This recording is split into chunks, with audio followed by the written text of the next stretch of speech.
हम आप सभी के लिए बहुत ही अमूल्य समय है। आज एक कथा के तृतीय दिवस में हम आप सभी लोग प्रवेश कर रहे हैं। तो सभी से हमारा निवेदन है, भगवान की पावन कथा को सुनने से पहले अपने इस मन को, अपने अंतःकरण को पवित्र करना पड़ेगा, क्योंकि जो ये भगवान की कथा है ये हमारे हृदय में तब प्रवेश करती है जब हमारे हृदय में विराजमान काम, क्रोध, मोह, लोभ, मत्सर जब ये हमारे हृदय से निकलता है तब भगवान की कथा हमारे हृदय में प्रवेश करती है। तो आइए दो बार भगवान का नाम कर लेते हैं और उसके बाद में भगवान की परम पावन मंगलमय कथा मुखम पवित्रम यदि राम नामम। हमारा मुख, हमारी वाणी तभी पवित्र होती है जब हमारे मुख से भगवान का नाम निकलता है। बिना भगवान की कृपा के हम आप सत्संग में नहीं जा सकते हैं, और जब सत्संग में आ ही गए हैं, जब सत्संग में आ ही गए हैं तो फिर सत्संग का लाभ लेना चाहिए। जब अपने गृह कार्यों को एक स्थान पर बंद कर दिया है, रोक दिया है कुछ क्षण के लिए, तो फिर जब सत्संग में आए हैं तो फिर सत्संग का लाभ उठाना ये हमारा परम कर्तव्य है। तो आइए हम आप सभी लोग मिलकर के दो बार भगवान का भजन करते हैं, तदुपरांत भगवान की परम पावन मंगलमय कथा।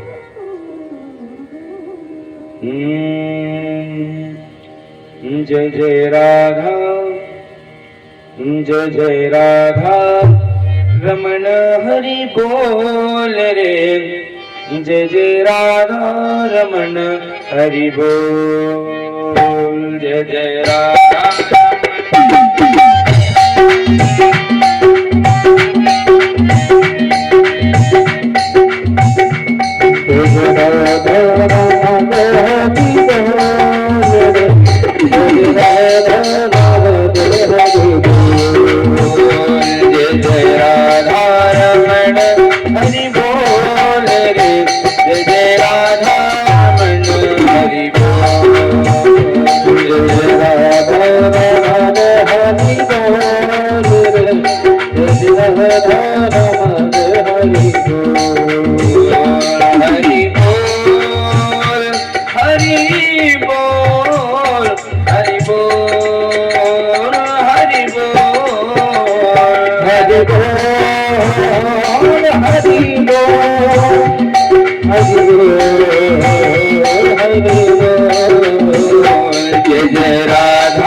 Hare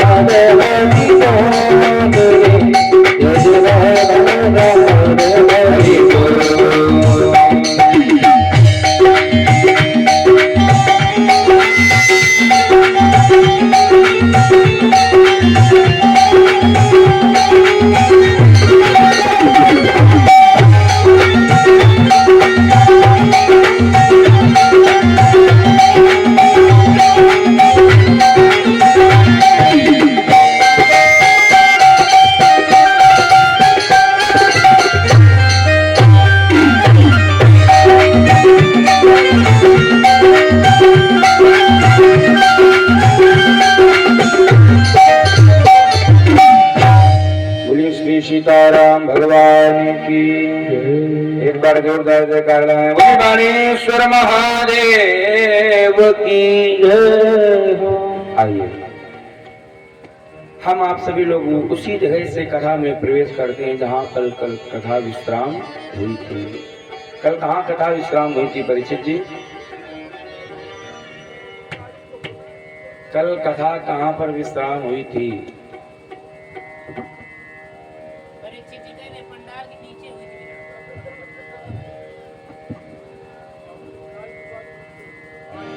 कल आप सभी लोगों ने बड़ी सुंदर पावन कथा को सुना। देखिए कथा में यदि आए हो तो फिर कथा को मन लगा करके सुनना चाहिए। और कथा जहाँ विश्राम हुई थी आप उसी पद पर आप बैठे हो। इसमें कथा जहाँ पर विश्राम कल हुई थी उसी पद पर बैठे हो। कल कथा विश्राम हुई थी कि परीक्षित जी को जो श्राप लगा, जब परीक्षित जी को श्राप लगा तो वो अपनी मुक्ति के लिए साधन के लिए एक बालू का आसन बना करके बैठे हैं, जहां पर अनेकानेक महात्मा बैठे हैं। भृगु, वशिष्ठ, गौतम, मेधा, तिथिल आदि महात्मा बैठे हैं। लेकिन 7 दिन में उनको कोई मुक्ति नहीं दिला पाया। तब वहां पर किसका आगमन हुआ? श्री सुखदेव जी का। वही सुखदेव जी महाराज जो 16 वर्ष की आयु में जिन्होंने अपने घर को त्याग दिया था, जन्म लेते ही जो अपने घर को छोड़ करके चले गए, ऐसे श्री सुखदेव जी महाराज जो बालू के आसन पर बैठे हैं और जिनके सन्मुख श्री परीक्षित जी महाराज विराजमान हैं। कल कथा यहाँ पर विश्राम हुई थी। तो आइए अब यहीं से आगे की कथा को सुनते हैं। वास्तव में कथा जब प्राप्त होती जीव को, प्रथम दिवस गुरुदेव महाराज ने बताया कथा कब सुनने को मिलती है। जन्मांतरे भवेत पुण्यम, जब जीव के जन्म जन्मांतर के पुण्य उदय होते हैं। जन्मांतरे भवेत पुण्यम तदा भागवतम लभेत। परीक्षित जी, जब जीव के एक नहीं जब कई जन्मों के पुण्य उदय होते हैं तब कहीं जाकर के भागवत कथा की प्राप्ति होती। भाग्योदयेन बहुजन्म समर्जितेन सत्संगमं च लभते पुरुषो यदा वै। जब हमारे भाग्य उदय होते हैं, जब हमारे ऊपर हमारे गुरु की कृपा होती है, इष्ट की कृपा होती है और हमारे पितरों की जब हमारे ऊपर हमारे पूर्वजों की कृपा होती है, तब कहीं जाकर के ये भागवत की कथा प्राप्त होती है। और ये कथा कोई साधारण कथा नहीं है। ये जो कथा है ये देवताओं को भी दुर्लभ, ये जो भागवत की कथा है ये देवताओं को भी दुर्लभ। सुखदेव जी महाराज ने देवताओं को डांट करके भगा दिया, उनको ये कथा नहीं सुनाई। क्यों? क्योंकि वो तो सौदागर बन करके आए थे, इसलिए उनको डांट करके भगा दिया। बहुत भाग्यवान है हम आप जो हमें आपको ये भागवत की कथा श्रवण करने का अवसर, सत्संग लाभ प्राप्त हो रहा है।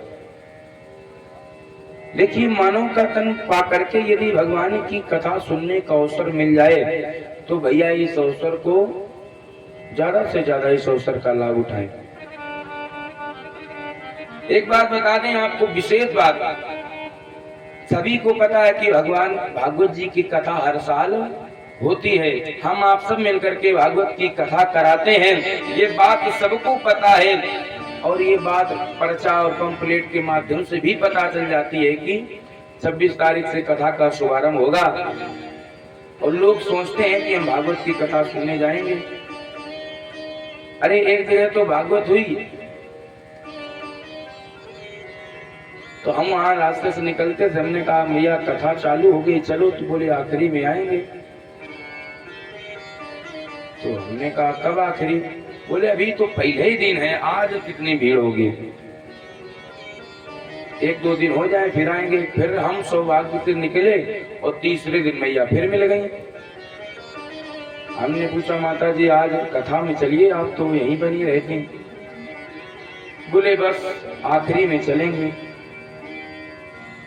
फिर हमने पूछ ही लिया कि मैया कब आखिरी में, कथा की आखिरी में या पंडित जी की आखिरी में, तो हंसने लगी। ऐसे ही कुछ लोग सोचते तो हैं कथा सुनने जाएंगे लेकिन नहीं आ पाते।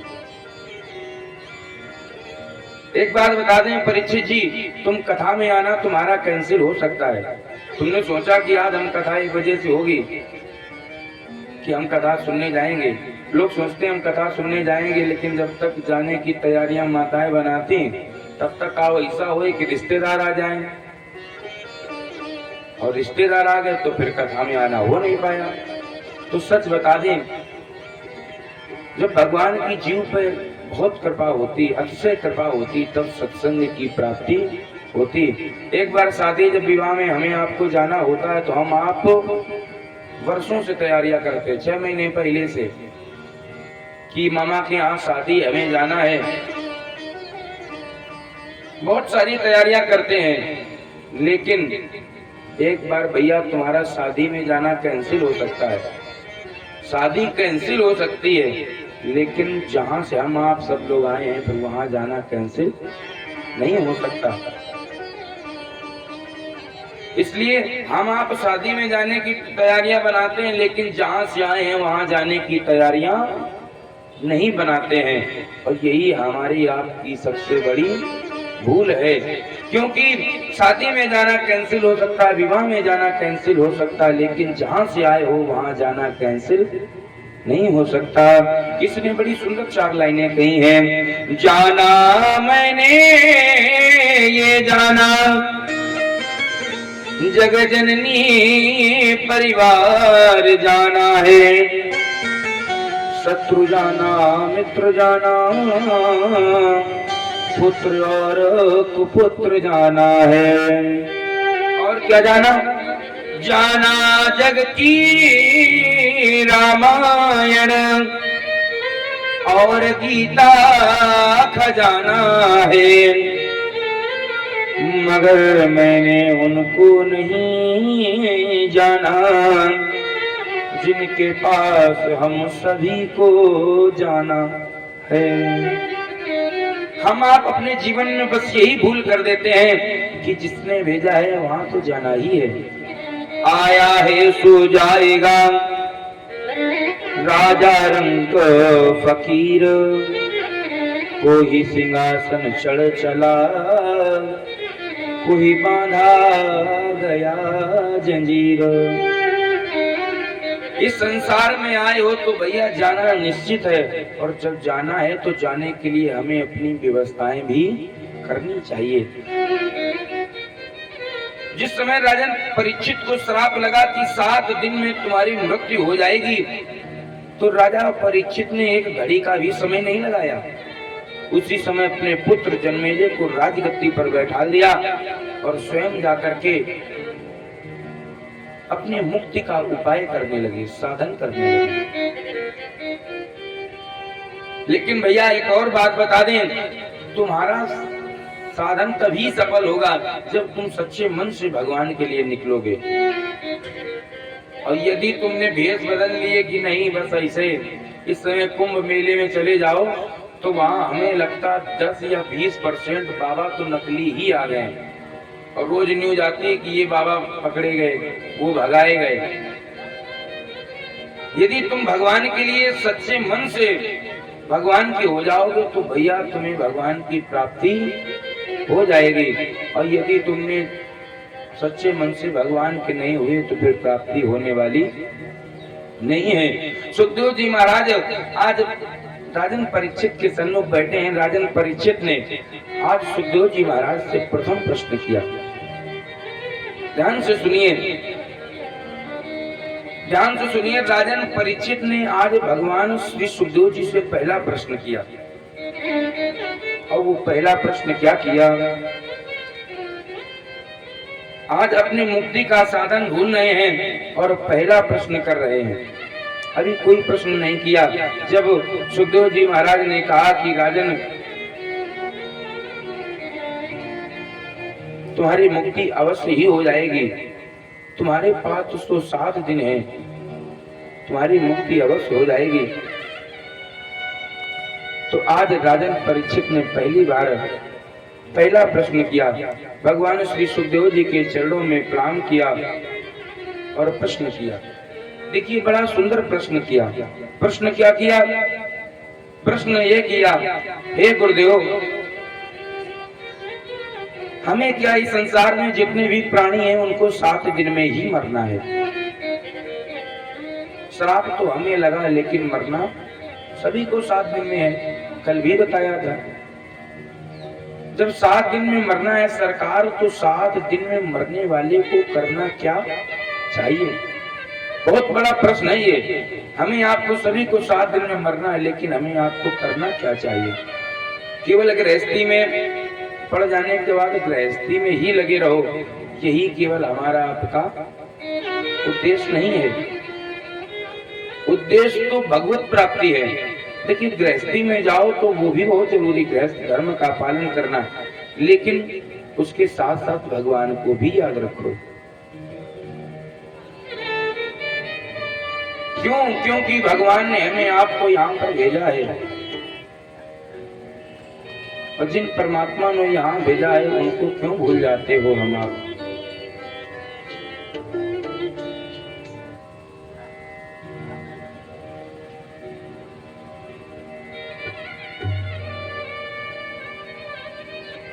वहां से लीड हटा दो, लीड हटा दो वहां से। अब पूरी कथा वरना लगाना इनकी लीड, ठीक है?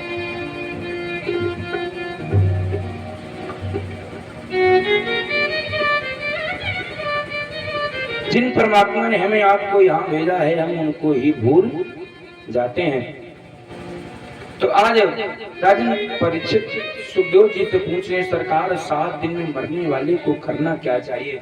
तो आज सुखदेव जी महाराज जो बालों के आसन पर बैठे हैं, भगवान का ध्यान किया और उसके बाद में ध्यान करने के बाद कहते हैं, राजन परीक्षित, मरना सभी के हो, लेकिन मरने वाले को करना बस 2 ही 3 काम चाहिए। कौन से काम? तस्मात् सर्वात्मा भगवाननीश्वरो हरि श्रोतव्या कीर्तितव्यश्च स्मर्तव्यश्च कायम्। कौन सी 3 काम? श्रोतव्या, श्रोतव्या यानी भगवान की कथाओं को ज्यादा से ज्यादा सुनना चाहिए। श्रोतव्या कीर्तितव्यश्च, कीर्ति यानी भगवान के गुणों को सुनना चाहिए, कीर्ति को सुनना चाहिए। और स्मर्तव्यश्च, भगवान का स्मरण करना चाहिए। और जरूरी नहीं कि तुम 24 घंटे भगवान का भजन करो, 1 घड़ी आधी घड़ी, आधियों में पुनियाद, तुलसी संगत साधु की हरे कोटि अपराध। एक घड़ी होती है 24 मिनट की। यदि तुमसे 24 घंटे में 24 मिनट नहीं निकाले जा रहे, तुम 24 मिनट भी बैठ करके भगवान की पूजा नहीं कर सकते हो। तो 24 के आधे होते हैं 12।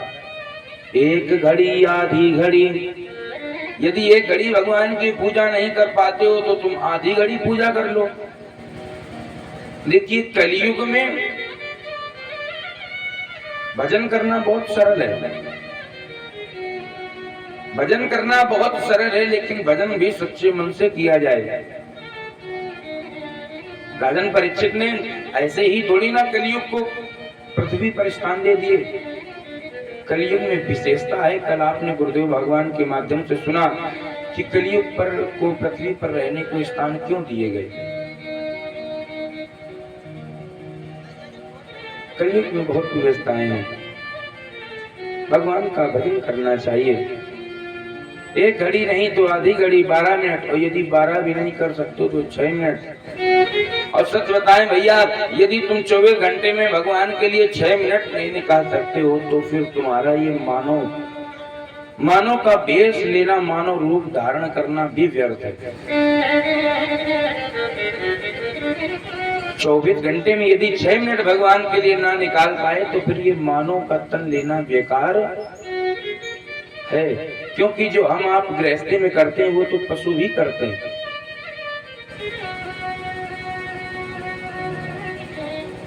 भगवान का भजन करना चाहिए, भगवान के स्मरण को सुनना चाहिए। आज राजन परीक्षित ने गुरुदेव भगवान से पूछा, दूसरा प्रश्न किया।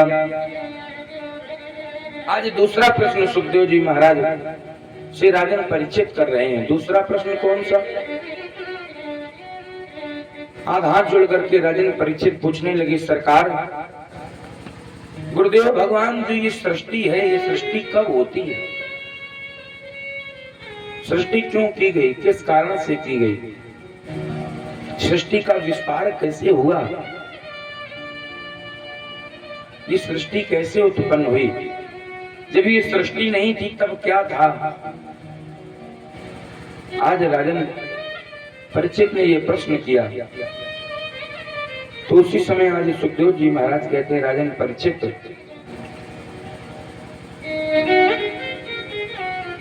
जब ये सृष्टि की रचना की गई उससे पहले पृथ्वी पर कुछ पृथ्वी भी नहीं थी। ये जो पृथ्वी है ये जल में डूब गई थी, केवल जल ही जल समाया था। इस संसार में कुछ था ही नहीं, पृथ्वी जल में डूब गई थी। पृथ्वी जब जल के अंदर चली गई तो पूरे संसार में जल और ऊपर आकाश दिखाई देता था।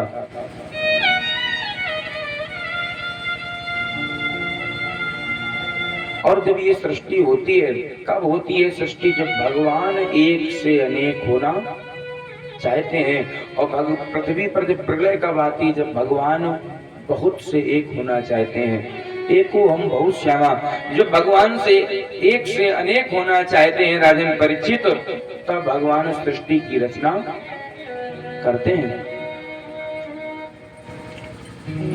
हे राजन परीक्षित, एक बार भगवान विष्णु ने सोचा कि हम अकेले हैं, सृष्टि करना चाहिए, तो भगवान विष्णु ने किया क्या? अपनी नाभि से कमल को उत्पन्न किया।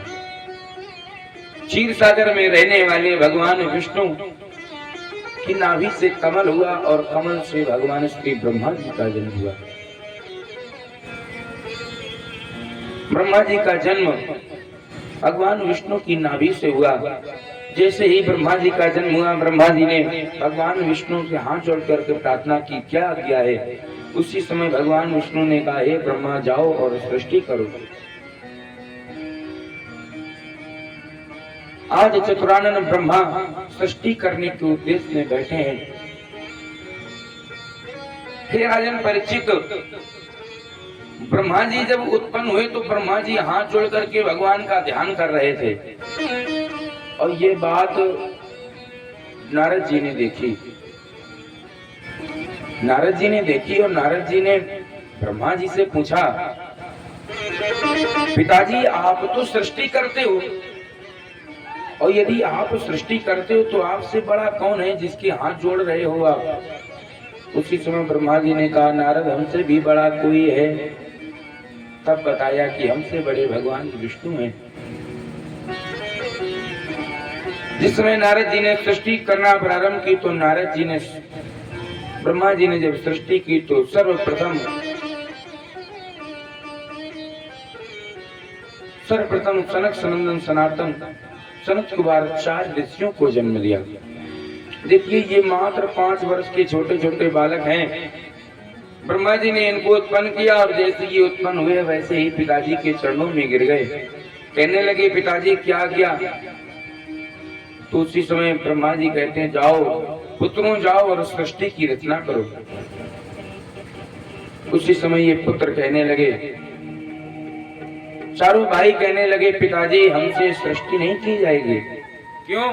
क्योंकि हम तो भगवान के भजन करने के लिए जन्म लिया है हमने, और हम जब भगवान का भजन करने के लिए जन्म लिया तो हम सृष्टि नहीं कर पाएंगे।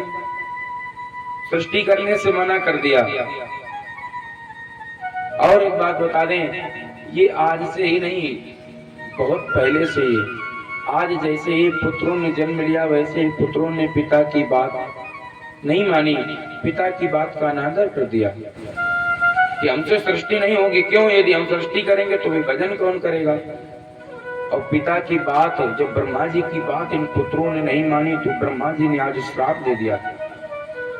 ब्रह्मा जी ने श्राप क्या दे दिया? ब्रह्मा जी ने श्राप दे दिया कि जाओ, तुम मेरी बात का उल्लंघन करते हो, इसलिए हम तुम्हें श्राप देते हैं, तुम 5 वर्ष के ही बने रहो। और देखो, ब्रह्मा जी ने तो श्राप दिया, लेकिन इन भाइयों के लिए, इन पुत्रों के लिए वरदान हो गया। इसलिए कहा भी जाता है कि क्रोध में किया गया कार्य हमेशा बिगड़ ही जाता है। ब्रह्मा जी को क्रोध आया, ब्रह्मा जी ने श्राप दे दिया कि जाओ, तुम 5 वर्ष के ही बने रहो। अब जब ये श्राप दिया तो ये ऋषि और प्रसन्न, आज एक ऋषि और प्रसन्न पुनः से ब्रह्मा जी को प्रणाम किया, कहने लगे, पिताजी वाह वाह पिताजी, आपने हमें श्राप नहीं, आपने हमें वरदान दे दिया। ब्रह्मा जी फिर चकित हो गए, हमने तो श्राप दिया लेकिन ये वरदान कैसे?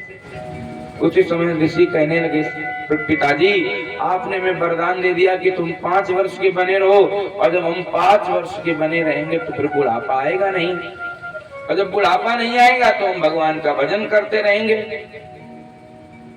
जब बुढ़ापा आएगा नहीं और भगवान का भजन करते रहेंगे। पिताजी आपने हम पर बड़ी कृपा की। आप ब्रह्मा जी और आश्चर्य में पड़ गए। जब ब्रह्मा जी ने सोचा कि हमने तो इन्हें श्राप दिया लेकिन ये कह रहे हैं वरदान दिया, उसी समय ब्रह्मा जी को और क्रोध आ गया। और जब ब्रह्मा जी को क्रोध आया, और आपने देखा होगा सुभाष भैया, जब व्यक्ति को क्रोध आता है तो व्यक्ति की भौहें का एक ऊपर तो एक नीचे। हाँ, जब क्रोध में आता है तो व्यक्ति का रूप जो है, चेहरा बदल जाता है। और जो ज्यादा व्यक्ति क्रोध करता हो, बस उसके सामने जाओ, शीशा दिखा दो, उसका क्रोध तुरंत डाउन हो जाए। और ब्रह्मा जी को क्रोध आया तो ब्रह्मा जी की भ्रुकुट के बीच से उसी समय एक पुरुष का जन्म हुआ। जो पुरुष प्रकट हुआ कैसे? जो रोता हुआ प्रकट हुआ, रो रहा है। इसी से इसका नाम रुद्र पड़ गया। ये कोई और नहीं, ये भगवान स्वयं शंकर रुद्र हैं। बोलिए शंकर भगवान की। आज भगवान रुद्र का प्रकट हुआ ब्रह्मा जी के भवों के बीच से। आज भगवान शंकर ने चरणों में गिर करके प्रणाम किया, पिताजी हमें क्या किया? अब जब आज पूछा हमें क्या किया, पिताजी बोले जाओ और जाकर के सृष्टि की रचना करो। और एक बात यहाँ पर है, भगवान शंकर का, भगवान रुद्र का मन नहीं था सृष्टि करने का। सृष्टि करने का मन नहीं था, लेकिन मना भी नहीं कर पाए। क्यों? कभी कभी ऐसा ही होता है, घर में जब 4 पुत्र होते हैं, 4 में से यदि पहले ने पिता की बात नहीं मानी, दूसरे ने भी नहीं मानी और तीसरे ने भी यदि नहीं मानी, तो चौथा जो होता है, छोटा वाला, वो यही सोचता है कि हमारे भाइयों ने बात नहीं मानी, और यदि हम नहीं मानेंगे तो फिर पिताजी का मन उदास हो जाएगा, भले ही उसका काम करने का मन ना हो, लेकिन फिर भी बात मान लेता। क्यों? क्योंकि इनका अगर हृदय दुख गया, क्योंकि ये तो हमें जन्म के दाता है। तो ऐसे ही आज भगवान शंकर का मन नहीं है सृष्टि करने का, लेकिन पिता ने कहा कि सृष्टि करो। तो भगवान शंकर ने सोचा कि हमसे बड़े 4 भाई, इन्होंने पिता की बात नहीं मानी, और यदि हम नहीं मानेंगे तो ये सृष्टि का कार्य है, ये रचना यहीं पर रुक जाएगी। इसलिए पिता की आज्ञा पा करके भगवान शंकर ने सृष्टि करना प्रारंभ कर दिया। और भगवान शंकर ने जब सृष्टि करना प्रारंभ की, भगवान शंकर बहुत अद्भुत है। भगवान शंकर ने जब सृष्टि की तो कैसी सृष्टि की? भगवान शंकर ने ऐसी अद्भुत सृष्टि की, जब बनाना प्रारंभ किया तो किसी के मुख लगाया तो किसी के मुख ही नहीं लगाया, किसी के धड़ है तो किसी के मुख नहीं, सर नहीं, और किसी के सर ही सर जोड़ दिए तो किसी के धड़ नहीं, किसी के एक कान है तो किसी के बहुत सारे कान, किसी के एक पैर तो किसी के एक भी पैर नहीं, और किसी के बहुत सारे पैर। ऐसी अद्भुत सृष्टि करना प्रारंभ कर दी। और जब भगवान ने ऐसी सृष्टि की जब शंकर जी ने ऐसी सृष्टि की तो एक दिन ब्रह्मा जी ने सोचा कि चल करके देखना तो चाहिए काम हो क्या रहा है। भगवान शंकर ने अद्भुत सृष्टि की। को मुखहीन विपुल मुख काहू, को मुखहीन विपुल मुख काहू, बिन पद को कर को बहु पद बाहु।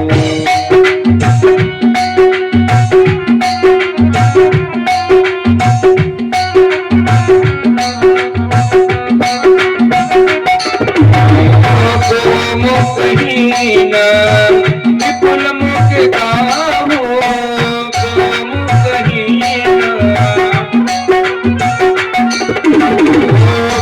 मुखहीन विपुल मुख काहू,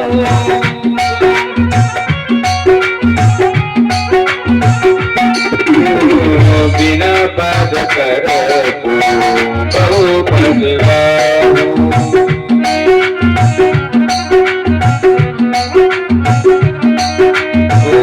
विपुल नयन को नयन विहीना,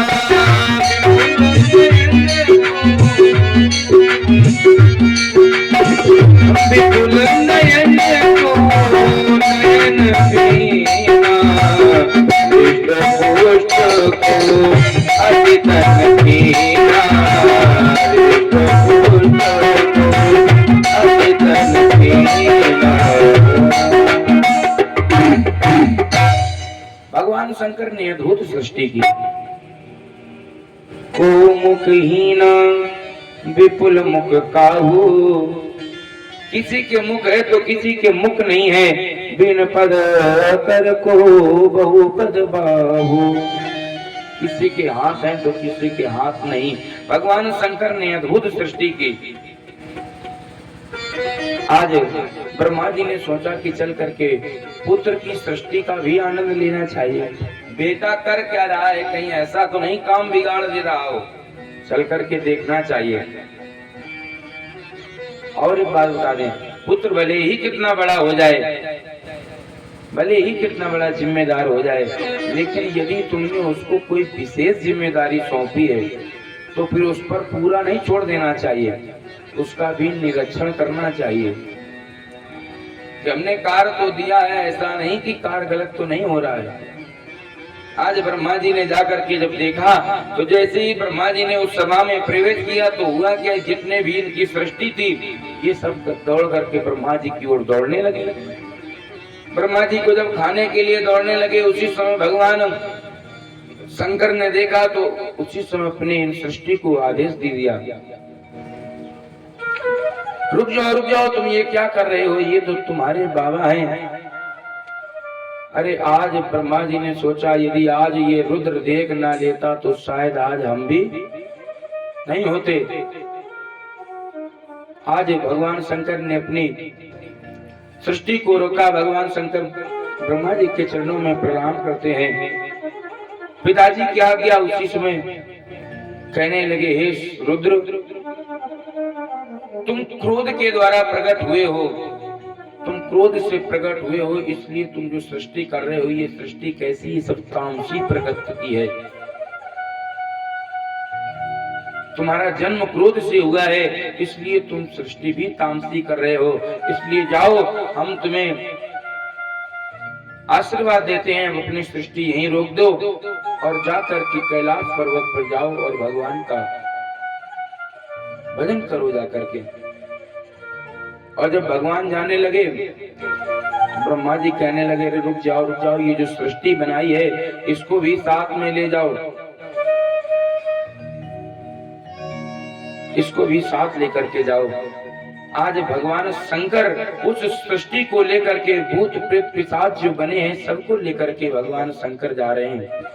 वास्तव में भगवान शंकर के जैसा देवता मिलना संसार में बड़ी मुश्किल की बात है। भगवान शंकर मानो इस जगह पर इस बात को सत्य करना चाहते हैं कि संसार में जिसको कोई नहीं अपनाता है उसको हम अपनाते हैं। जिसको संसार में कोई नहीं अपनाता, भगवान शंकर उसको अपना लेते हैं।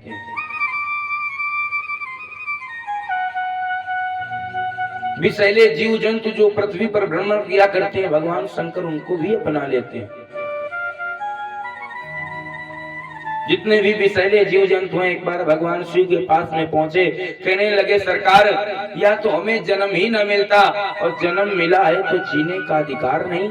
लोग हमें जैसे देखते हैं वैसे मारने लगते हैं।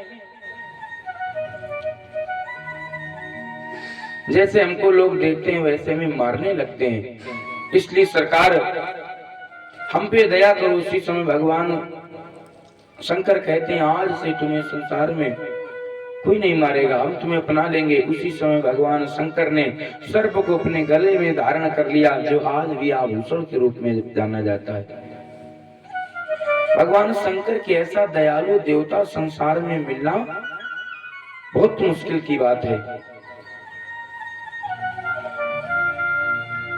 भगवान शंकर के परिवार में बहुत सारे लोग रहते हैं।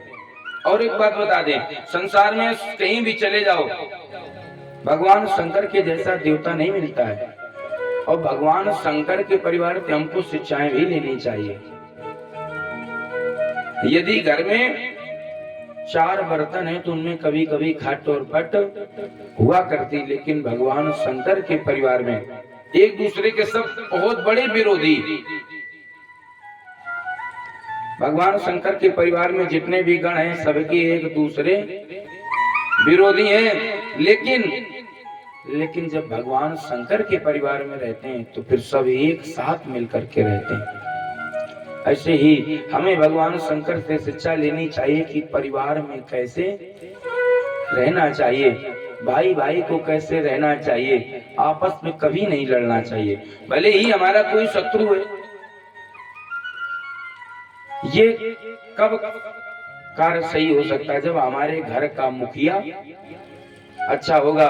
यदि घर का मुखिया ही नहीं सही है तो फिर घर में शांति नहीं रह सकती। शंकर जी से शिक्षा लेनी चाहिए। शंकर जी के परिवार में सब एक दूसरे के विरोधी हैं, परंतु फिर भी भगवान शंकर के परिवार में कितनी शांति। भगवान शंकर के गले में क्या पड़ा परीक्षित जी? सर्प पड़ा हुआ है भगवान शंकर के गले में। और भगवान शंकर के जो बड़े बेटे हैं महाराज श्री कार्तिकेय जी, किसकी सवारी करते हैं? मोर की सवारी करते हैं। अब आप बताइए, मोर और सर्प में कभी बनती है? नहीं बनती। जब ये बाहर होते हैं तो मोर सर्प को खाने के लिए दौड़ता है, यदि ऊपर से देख लिया तो तुरंत। लेकिन भगवान शंकर के परिवार में एक साथ रहते हैं। जब घर का मुखिया होगा बढ़िया तो फिर घर में कभी भी खटपट नहीं होती। मैया पार्वती की सवारी क्या है?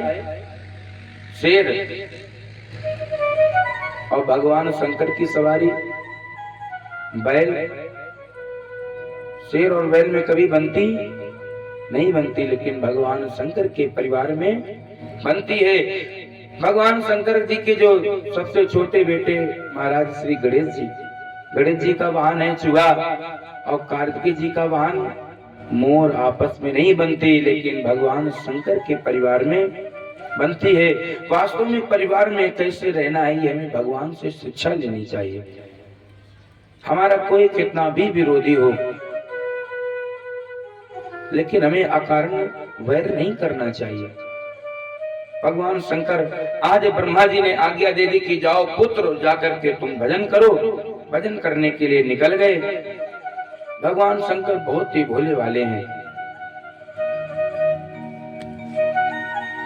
भगवान शंकर वास्तव में बहुत ही दयालु स्वभाव के हैं।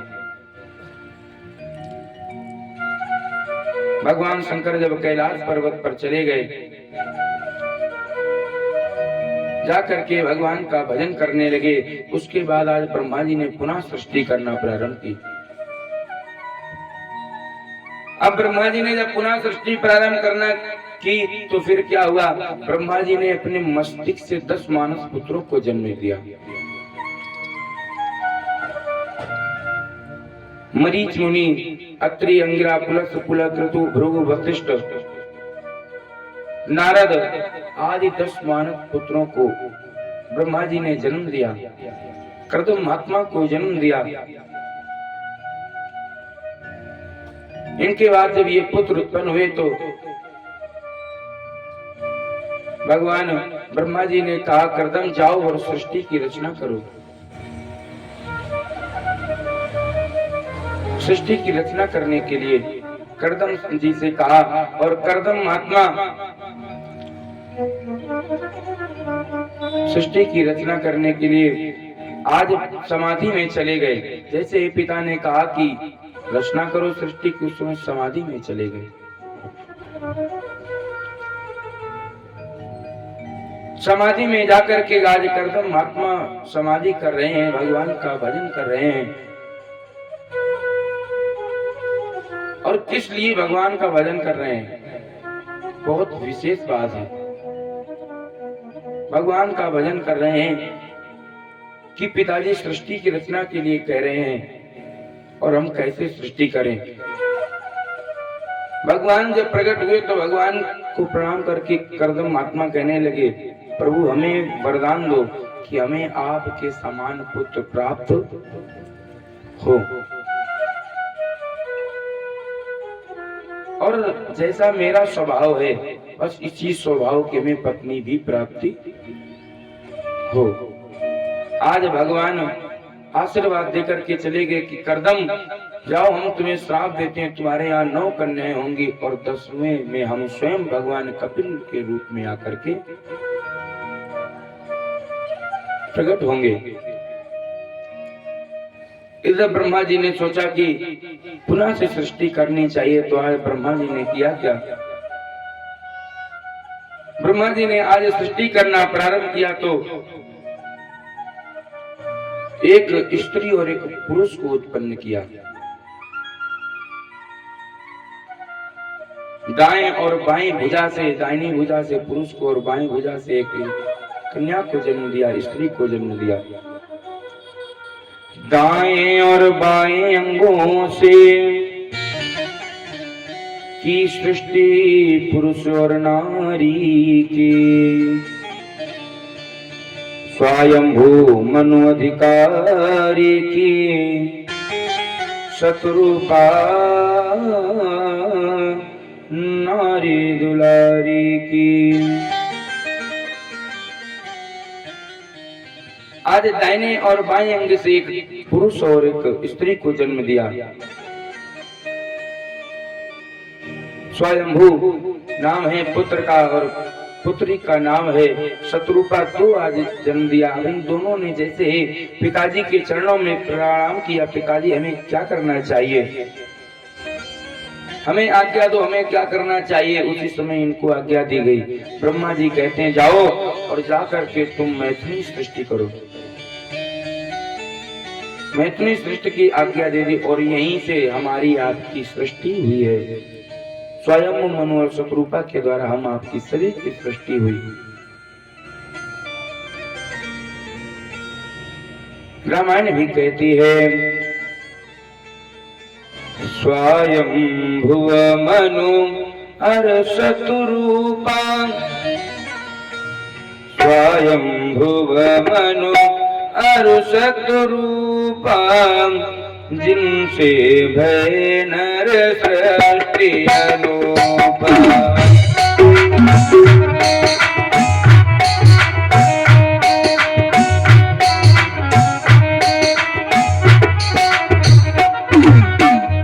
स्वयं भुव मनु अर शत्रुपा, स्वयं भुव मनु,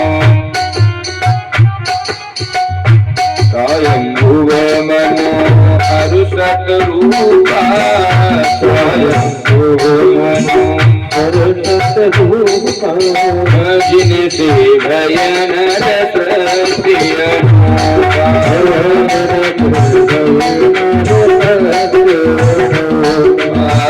जिनसे भय नर सृष्टि अनूपा, जिनसे भय नर सृष्टि अनूपा, जिनसे भय नर सृष्टि अनूप। स्वयंभू मनु अरु सतरूपा जिनसे भय नर सृष्टि अनूप। स्वयंभू मनु और शत्रुपा के द्वारा सृष्टि हुई है। देखिए, जब महाराज स्वयंभू ने सृष्टि करना प्रारंभ किया तो विचार किया हम सृष्टि की रचना तो करेंगे, लेकिन रहेंगी कहां सृष्टि? क्यों? पृथ्वी है ही नहीं, वो जल के अंदर जा चुकी है, पृथ्वी नहीं है। और सृष्टि की जब रचना होगी तो लोग रहेंगे कहां? तो आज स्वयंभू मनु भगवान ब्रह्मा जी के पास आए और ब्रह्मा जी के पास आकर के प्रणाम किया। कहने लगे, पिताजी हम सृष्टि करें तो करें, लेकिन सृष्टि रहेगी कहां? रहने की जगह नहीं, पृथ्वी है नहीं। उसी समय भगवान ब्रह्मा जी कहां गए? भगवान ब्रह्मा गए विष्णु के पास। विष्णु भगवान के पास गए और भगवान के पास जाकर के कहने लगे, सरकार सृष्टि उत्पन्न करने में दिक्कत आ रही है। भगवान बोले, क्या ऐसी दिक्कत आ गई? ब्रह्मा जी बोले, सृष्टि तो की जाए लेकिन सृष्टि रहेगी कहां? पृथ्वी नहीं है।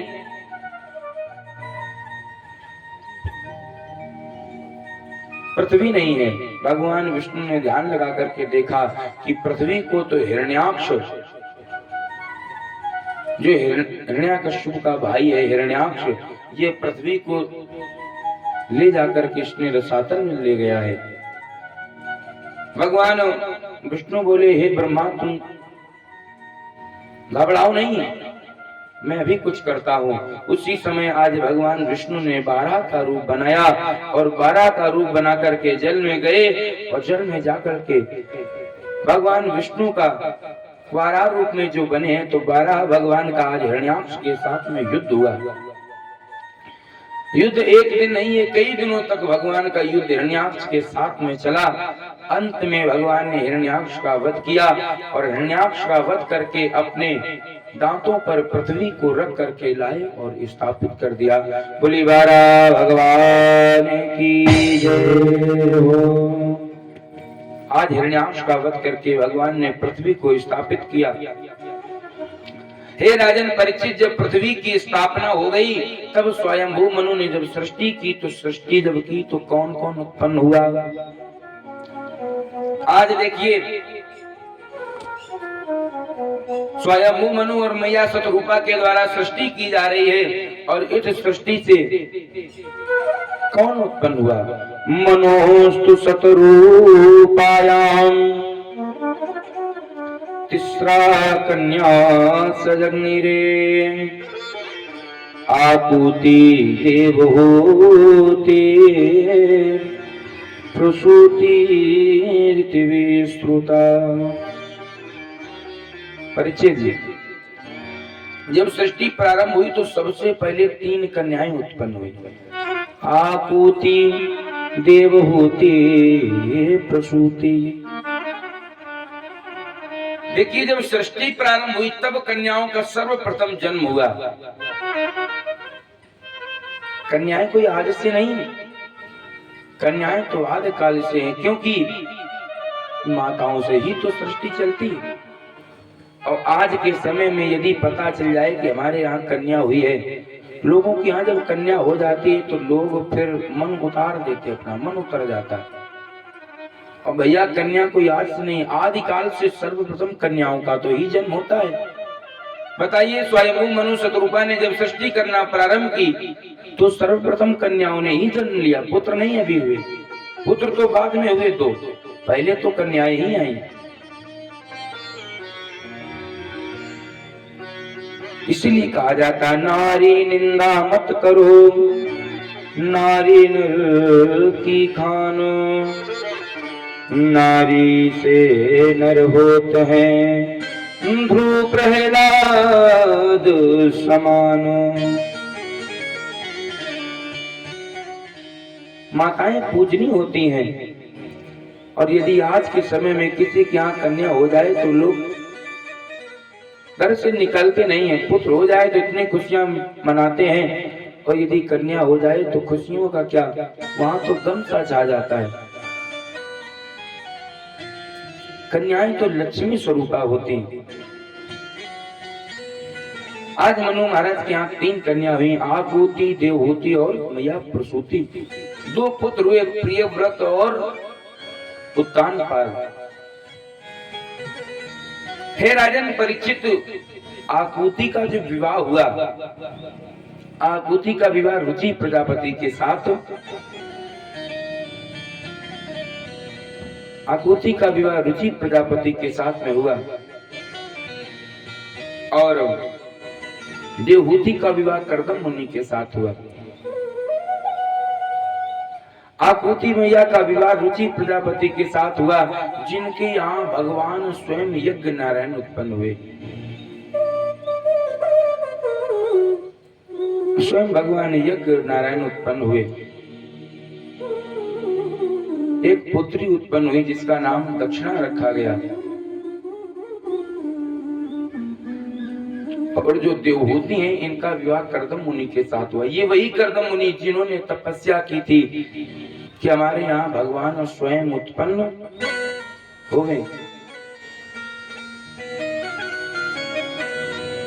कर्दम मुनि ने तपस्या की थी, भगवान हमारे यहाँ उत्पन्न हो में। इधर स्वयंभू मनु की जब दूसरी कन्या देवहूति जब बड़ी हो गई तो इनके विवाह के लिए देवताओं ने कहा कि जाओ, इनके योग्य वर कर्दम जी हैं, महात्मा कर्दम।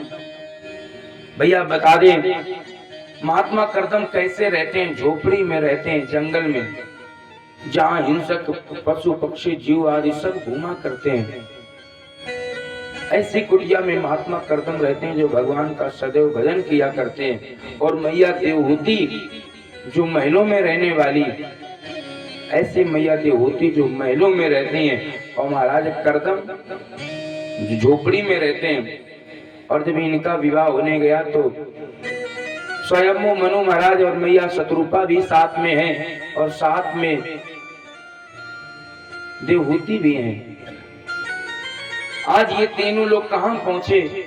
जहाँ महाराज कर्दम की कुटिया है। भगवान कर्दम की जब कुटिया में पहुंचे और कुटिया में जाकर के प्रवेश करने लगे, कुटिया में जब प्रवेश किया तो मैया देवहूति ने क्या देखा?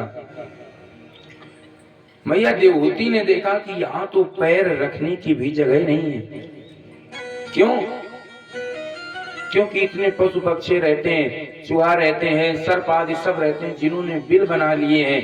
यदि पैर रखे तो रखे कहाँ? ऐसी कुटिया जहाँ पर अनेक पक्षी रहते हैं, उस कुटिया में जाकर के पहुंचे। और जैसे ही आज महात्मा कर्दम ने देखा कि हमारे यहाँ मनु महाराज आए हैं, तो उनको बैठने के लिए आसन डाले। और आसन कितने डाले? तो यहाँ भी विशेष बात है, आसन बैठने के लिए 3 आसन डाले।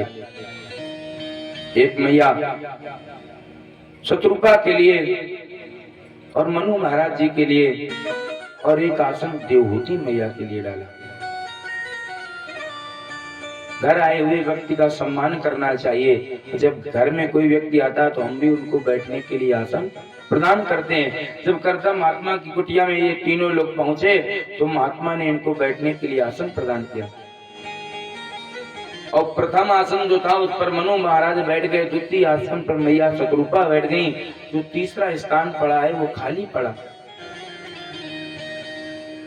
उसी समय महात्मा कर्दम ने कहा, देवी तुम्हारे लिए आसन पड़ा है, बैठ जाओ। मैया देवहूति शर्माने लगी। मैया शत्रुपा ने देवहूति ने विचार किया कि इनके साथ हमारा विवाह होना है और ये हमारे पति हैं, और यदि हम इनके डाले हुए आसन पर बैठेंगे तो फिर हमारा अपमान हो जाएगा।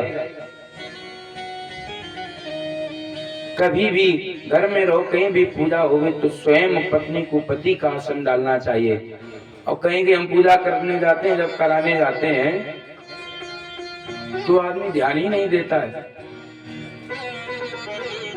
पूजन के लिए जब यजमान आए तो सापत्नी पत्नी को आने में देर, उन्होंने दोनों आसन डाले और देवी जी भी आई, आराम से आकर के बैठ गई। लेकिन ये नियम नहीं होता है। नियम तो ये होता है कि पत्नी को पति का आसन डालना चाहिए, ना कि पति के द्वारा लगाए हुए आसन पर पत्नी को बैठना चाहिए। आज मैया देवहूति ने विचार किया कि ये हमारे होने वाले पति हैं और यदि हम इनके बिछाए आसन पर बैठ जाएंगे, कहीं ऐसा तो नहीं है हमारी योग्यता की परीक्षा ले रहे हो, कहीं ऐसा तो नहीं है हमारी योग्यता की परीक्षा ले रहे। तो उसी समय मैया देवहूति ने किया क्या, उस आसन में हाथ लगाया और अपने हाथों से उस आसन को पुनः से बिछाया और उस आसन पर बैठ गई। उस आसन पर जब बैठ गई, स्वयंभू मनु महाराज के बीच में और करदम जी के बीच में वार्तालाप हुई, तो वास्तव में ये बात क्या हुई, बहुत सुंदर बात। आज मनु महाराज ने करदम महात्मा के चरणों में प्रणाम किया और पूछा, सरकार, कहने लगे, हे मुनिवर, हम अपनी कन्या का हाथ तुम्हारे हाथ में देना चाहते हैं। आज कह रहे हैं हम अपनी कन्या का हाथ तुम्हारे हाथ में देना चाहते हैं, क्या तुम स्वीकार करोगे? भैया, जब एक पिता जब पूछता है कि हम अपनी कन्या का हाथ तुम्हारे हाथ में दे रहे हैं, स्वीकार करोगे? तो पिता बस यही सोचता है कि हाँ का उत्तर आए। आज मनु महाराज ने कहा कि हमारी कन्या का हाथ अपने हाथ में स्वीकार करोगे? उसी समय करदम महात्मा कहते हैं, हाँ स्वीकार कर लेंगे, परंतु एक शर्त है। शर्त कौन सी? मैया देवहूति भी वहीं बैठी हैं, शर्त रखी जा रही। शर्त कौन? महात्मा करदम कह रहे हैं, हम विवाह तो कर लेंगे, लेकिन एक शर्त है। शर्त ये है कि जैसे ही हमारी प्रथम संतान होगी, एक पुत्र होगा, वैसे ही हम गृहस्थ आश्रम को छोड़ करके संन्यास आश्रम में चले जाएंगे। धन्य है मैया देवहूति जो बगल में बैठी हैं, जिन्होंने इस बात को सुना फिर भी कुछ नहीं बोली। क्यों? क्योंकि जानते हैं कि माता पिता जो भी निर्णय लेते हैं सदैव अच्छा ही लेते हैं। लेकिन फिर भी मैया शतरूपा ने पूछा कि पुत्री है, इससे पूछ तो लेना चाहिए, इससे पूछ लेना चाहिए कि ये इस शर्त से राजी है या नहीं। उसी समय मैया शतरूपा ने विचार किया और पूछा, हे पुत्री देवहूति, तुम्हें ये शर्त मंजूर है? उसी समय मैया देवहूति कहते हैं, मैया हाँ, हमें ये शर्त भी मंजूर है। आज मैया देवहूति का विवाह करदम महात्मा के साथ हुआ और विवाह करने के पश्चात मनु महाराज मैया शतरूपा को लेकर के वापस चले आए। मैया देवहूति आज उसी महल में रहने, कोठरी में रहने लगी।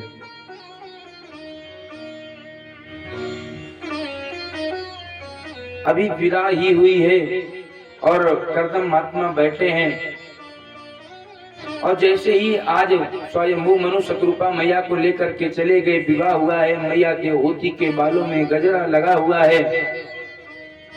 मैया देवहूति 16 श्रृंगार करे बैठी हैं। लेकिन उसी समय आज करदम महात्मा ने किया क्या, भगवान का ध्यान लगाया, और ध्यान भी ऐसा ध्यान लगाया कि फिर अखंड समाधि लगा दी।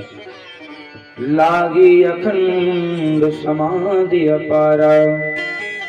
महात्मा करदम ने ऐसी भयंकर समाधि लगाई कि ये 30 वर्ष तक फिर समाधि में ही बने रहे। लेकिन मैया देवहूति सच बताएं, यदि आज की कोई कन्या होती तो शायद छोड़ करके चली जाए। लेकिन मैया देवहूति के जैसा जीवन, मैया देवहूति जो बैठी हैं, जिनके स्वामी ने समाधि लगा दी है,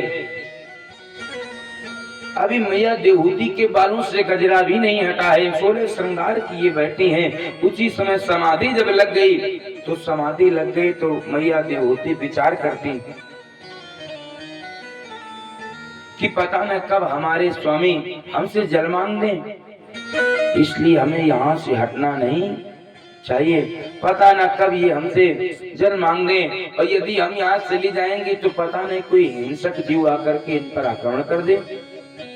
इसलिए हमारा परम धर्म है कि हमें अपने पति की सेवा करनी चाहिए, रक्षा करनी चाहिए।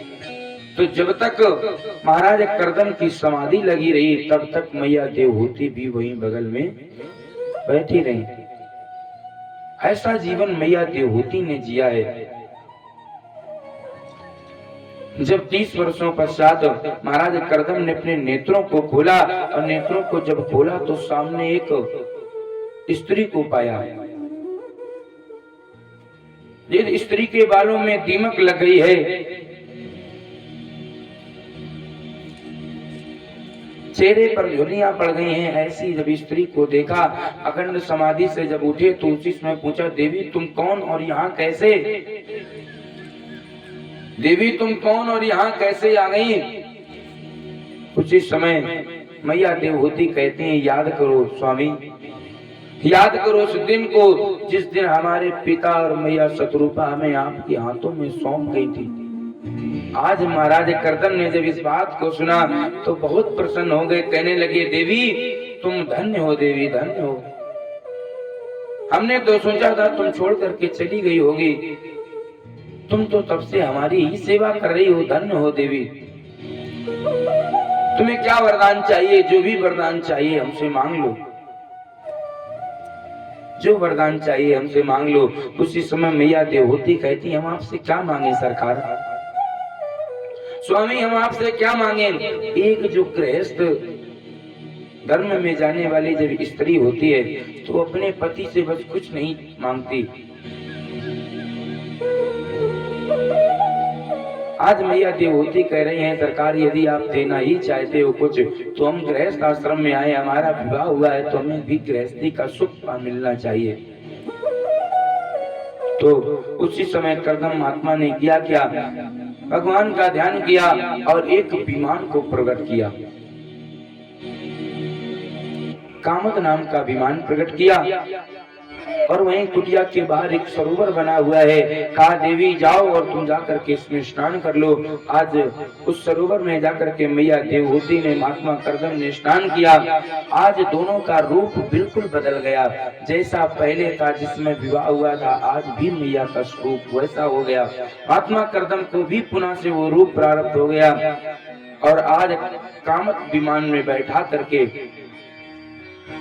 मैया देवहूति को पूरी संसार की यात्रा कराई, पूरे गृहस्थ आश्रम की यात्रा कराई। महात्मा करदम के द्वारा मैया देवहूति ने 9 संतानों को जन्म दिया। फिर भी देखो यहाँ भी 9 संतान हुई। संतान पहले हुई, पुत्र बाद में आया। 3 कन्याएं पहले हुई शत्रुपा मैया के, और करदम महात्मा के यहाँ 9 कन्याओं ने जन्म लिया।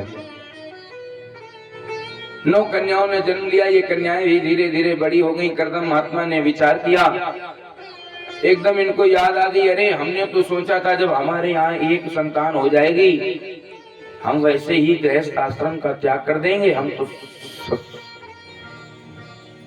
सत्संग करेंगे जाकर के। और हमने तो एक की जगह यहाँ 9 कन्याएं हो गई मेरी। आज उसी समय आए मैया देवहूति से कहने लगे, हे देवहूति मैं तो जा रहा हूँ सत्संग के लिए, मैं सत्संग के लिए जा रहा हूँ। उसी समय मैया देवहूति करदम महात्मा के चरणों में गिर करके प्रणाम करने लगी, सरकार हम आपको सत्संग करने से नहीं रोक रहे हैं, परंतु इन कन्याओं का विवाह हम कैसे करें, किसके साथ में करें, हमें ये भी तो बताओ। और आगे की कथा पूज्य गुरुदेव भगवान के मुखार बिंदु से सुनेंगे। बोले वृंदावन बिहारी लाल की जय।